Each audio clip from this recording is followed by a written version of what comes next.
Hello, class. I've read the Daniel 2020 textbook in its entirety.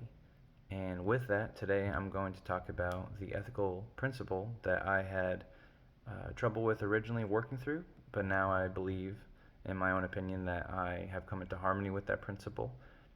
And then I'll be talking about the principle that I am still having conflict with and still causes a little bit of trouble for me when I think through it. And so, with that, I'll just dive right in. The principle that I originally had trouble with entering into this counseling field, if you will, entering this class and entering this degree is autonomy. And I say that because my views of counseling prior to entering this field, as it were, uh, was the idea that a counselor's role is to, fix their clients. They come in with an issue, you stamp them, hey, you're well now, through our sessions, and now go out into the world and do your thing. Or, I was going to provide the right advice to be able to help someone where they're at.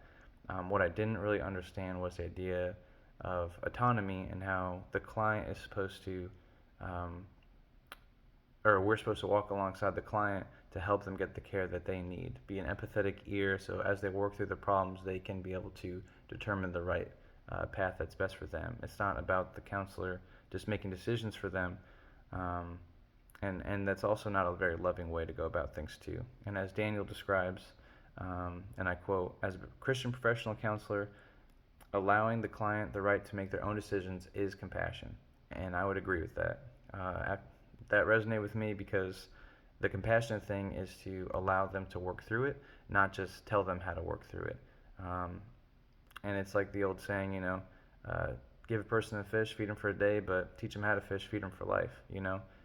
As you help this person through, if they're able to be the ones that really make the decisions toward wellness, then they're going to be better for it and better equipped to not be dependent on counseling once they leave the sessions, or at least that's the goal.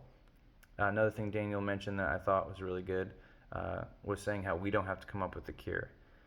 That releases so much burden on behalf of the counselor, not having to be the ones to give all the right answers. We don't have the magical cure that's going to help the person through. It's going to take time. It's going to take some pains, but it's not on us to be the ones to just provide that quick fix. It's gonna be a process. So I would say now that I agree with those things, and that's something that I had to work through for sure to have my mind in the right space, but it's something that I hold to now. The principle that I believe um, I have trouble with now or conflict is the idea of justice. And I'm not talking about, race, sexuality, gender, any of that stuff. I'd say that is pretty squared away. That's not something I have conflict with. What conflicts me is when it goes beyond the client. Um, and what I'm talking about is social justice specifically. When I think about social justice and how the ACA Code of Ethics describes it, and again I quote, the promotion of equity for all people and groups for the purpose of ending oppression and injustice affecting clients, students, counselors, families, communities, schools, workplaces, governments, and other social and institutional systems. And the reason why I have conflict is because I went into counseling or wanted to study this field because I wanted to be able to help the individual. Take things as they come, help them through.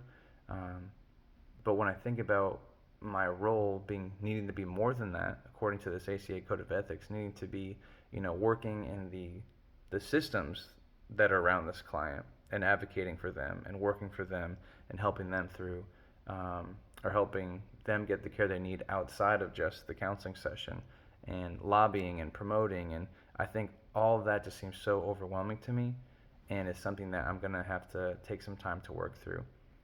I think that I, in a way, at this stage, almost feel helpless. Like, I believe at this stage, like, with the right schooling, I'd be able to help a counselee or a client, um, given the training. But right now, thinking about, getting right at the heart of it, getting at the system behind the issues with the client, I think that, again, it just seems so daunting. Um, and I will say another challenge too, coming back down to the client level, is those little differences. Someone says something that rubs you the wrong way, especially at least the relationships I have now, like friendships and stuff. Uh, you know, how you think of them and how I like them or don't like them, or if I agree with them or not, that can play into how I treat them. I don't mean it to, but it comes out. I think that's natural. And so I could see that being a conflict in the future counseling sessions. Um, Maybe not outwardly, but inwardly thinking differently and not wanting the best for them as I would another client that I like. So that's going to take some time. And how I'm going to deal with those things is to continue to remember that um, God first forgave me, so I should be able to forgive others. And what I mean by that is I need to remember that I came from a place of brokenness. And so no matter if I believe in this person's background or not, or whatever they're saying, I can still give them the care they need by being loving and by treating them as someone who's just working through their heart issues, just like I have in the past. In a study that I was reading by Killen et al. In 2021, she talked about the importance of understanding the human condition and how it plays into social justice. And what I found fascinating with that was the idea that there's four theories, right? And I'm going to quote again. Socialization theories, there's socialization theories about race, ethical and racial identity, and development theories about social justice. There's social identity and moral reasoning behind it, and then lay theories and social essentialism. And all that to say, you know, there's a reason why these issues need to be brought to the attention of social justice workers, if you will, is because there's an there's a underlined human developmental problem. And so another step toward healing or working on my conflict with justice or social justice is to be able to study those things, to understand that, and to try to have a more open mind behind backgrounds and where people come from. That way I can give them the help they need once I become a counselor and be able to lay my biases at the door as I work with them. So, well, thanks for your time and appreciate you listening.